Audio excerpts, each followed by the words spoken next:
Park for it.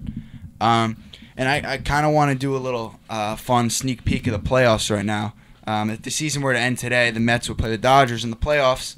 So Mikey and I here were doing a little preview of kind of what the pitching and hitting matchups would be. And the more you look at it, the more it just sticks out. The pitching matchups will be amazing. I think it's going to be a very low-scoring series.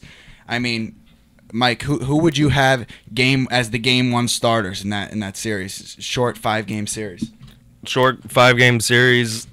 It's tough. I mean, Kershaw is definitely over the years has been the more dominant pitcher than Zach Greinke, but you're looking at Greinke's stats this year, and he hands down probably has the best stats of any pitcher out there. So that's tough. That's a toss-up. I think it's a toss-up for both teams, but if you really want to, I think you could go Kershaw game one. I agree. Back it up, bring Greinke in. And then for the Mets starting two, it's definitely I think with the whole Harvey deal, we got to go DeGrom, then Harvey, then you go to your guys like Syndergaard, Cologne, like you were saying. Yeah, I mean, I think you definitely, in that series, you have two teams with a 1 and a 1A. I think you can't go wrong with either guy. I think it's completely a managerial preference. If it were me, I'd go DeGrom, Kershaw in the first game, and then I'd go Greinke, Harvey in the second game. But either way, those first two games, they would be at Citi Field, correct? The Mets have a better record than the Dodgers, I believe so. The Dodgers were one in front of the Mets in the loss. They have loss column, so it's going to be close. Loss. Either way, though, both of those parks are pitchers' parks, and I mean those games you got to think are going to be 2-1 games, just gritty, great postseason baseball. Yeah, I mean, in one of those game twos, I know Greinke's been having the good stats, and we just got to see the whole deal. I'm sure many Mets fans and baseball fans around are trying to see.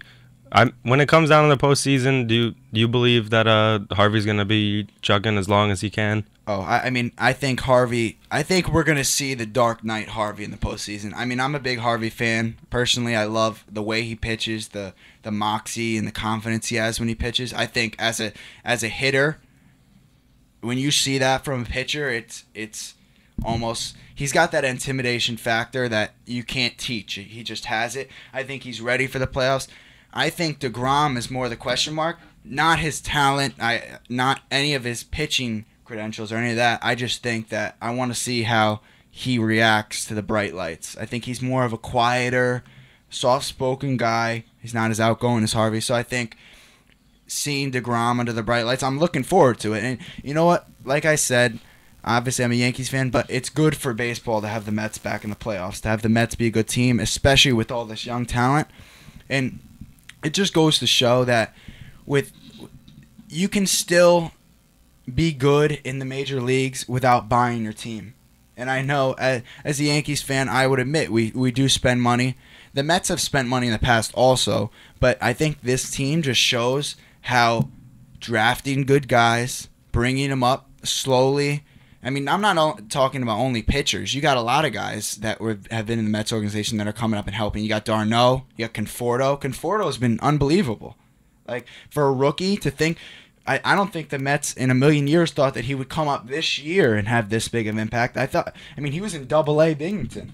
Yeah, definitely. So he skipped over Triple-A. Now, guys do tend to do that if they're that good, but I don't think the Mets even had this thought. But what do you think it shows for the game of baseball that the Mets have all these young guys that don't have these max contracts that are basically leading them to the postseason?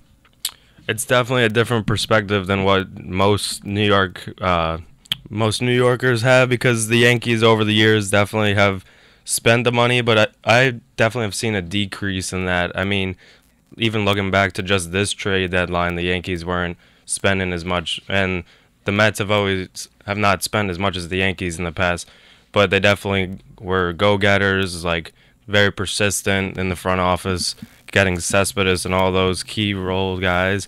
But definitely those other guys that were in the system, like, I think they're doing a very, very solid job raising them and seeing them progress over the years, and they're trying to like mold it exactly to how they want them to become.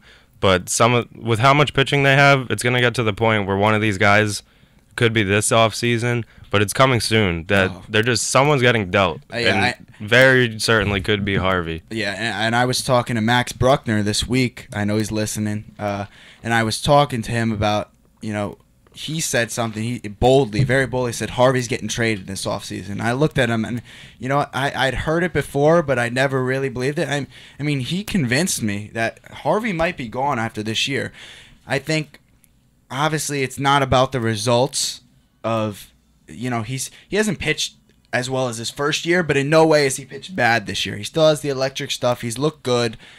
He could be an ace on many teams in the majors. They just happened to be like DeGrom's having a Cy Young quality year too.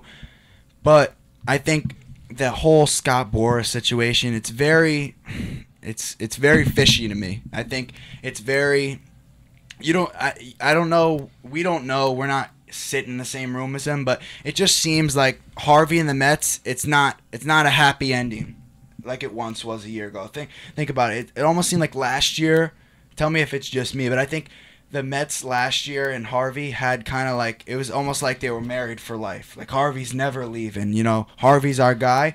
And now almost after that year off and, him being hurt, I think coming back this year and then this Boras situation happens, it's not that relationship it once was. So like you said, you can get a lot for him. I could see, like you said, they have an abundance of pitching talent, so I could see the Mets definitely at least listening to offers about Harvey. So that'll be interesting. But this is the time for the Mets. This is the time Mets fans have waited for years. I think they 100% deserve to see October baseball, and they will. They have a comfortable lead over the Nationals. I think they're going to end the season strongly. They got a peak at the right time, though. You want to make sure all your arms are healthy.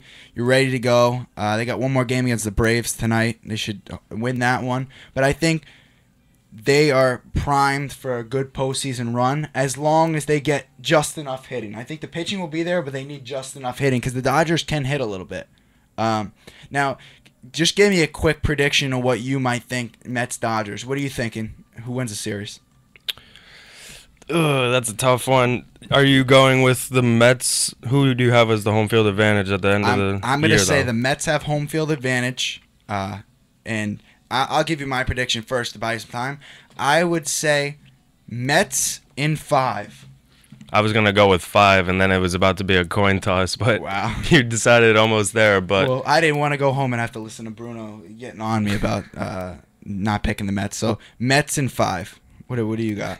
I know, but Greinke's been so good this year. But it's hard to see. I don't know. If the Yankees don't end up winning it, also wouldn't be that bad, especially for New York, to see the Mets winning it. So I'll take the Mets in 5 as well. I like it. All right, well, that's going to do it for the Mets. When we come back, we're going to talk the G-Men, and boy, do we have a lot to talk about at that. They're going to drive all their fans to drink this year if it keeps up like this. So when we get back, we'll talk some G-Men.